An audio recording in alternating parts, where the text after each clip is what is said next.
interessants. El primer diu Subliminalia i és una reflexió entorn no de la publicitat subliminal només, sinó de tot l'àmbit subliminal, aquest àmbit que està entre la nostra percepció conscient i la nostra percepció inconscient. Aquestes coses que duren de vegades tan poc que sembla que no les hem vist, però igual el nostre cervell sí que les ha vist, es pot acumular allà i després et pot fer decidir-te per una compra que no esperes, en fi. Aquesta petita manipulació intentarem veure si realment és així o pot tindre també part de llegenda urbana o no, ni alguna de científic o no, etc. Aquest serà subliminal.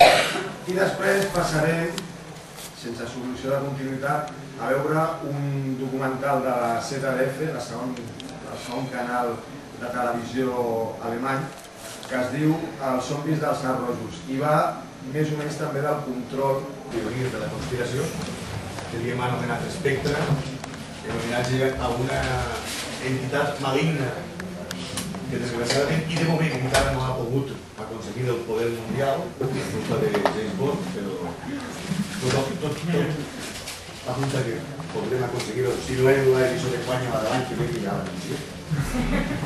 I per això estem molt contents d'haver pogut oferir dins de l'octubre aquesta sessió, aquest simposi.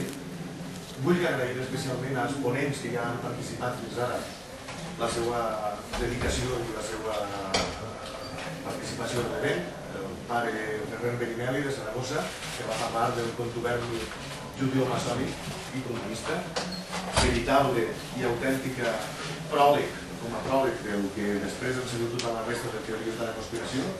També a Oleaque, Joan Oleaque, el periodista valencià, que va fer la introducció en el tema de les teories de la conspiració sobre el terror i els assassinats, com afecten a la societat i sobretot com els mitjans de comunicació juguen amb ells i continuen jugant actualment, com és el cas de la xiqueta aquesta de Anglès, de l'empresa Hollywood a Portugal, per posar un exemple més o menys similar, que no se sap encara com acabarà.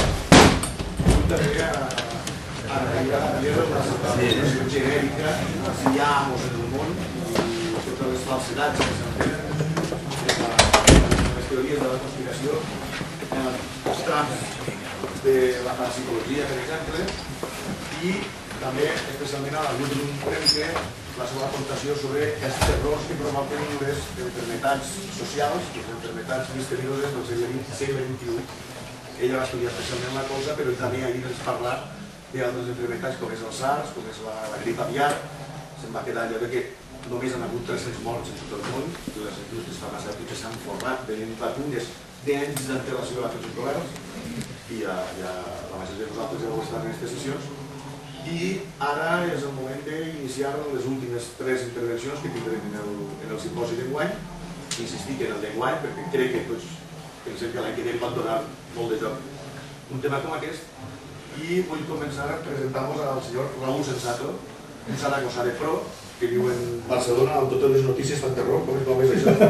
Fan por. Fan por. Que ens parlarà de la implicació de la cultura més pop en la qüestió de les teories de la conspiració. He tingut el privilegi de veure la prova de so que estava fent i realment és espectacular. Us recomano també, ara diré qui és el doctor Repronto, que ha fet una sèrie de vídeos, la primera, que comença una segona temporada ara, en la qual sèrie analitza el que és la cultura popular i ens riu del que toca. Com diu Miquel Ibáñez, que ha sigut el director del simposi, al que vull que agrair-li la seva paciència i la seva voluntat i tot el que ha estat fent fins a aquest moment, perquè realment conspirar no és fàcil. A l'octubre fem molts congressos que són molt fàcils, però el de la conspiració possiblement ha sigut un dels més difícils. Gràcies a tots per tant i teniu a Raúl Sensato com a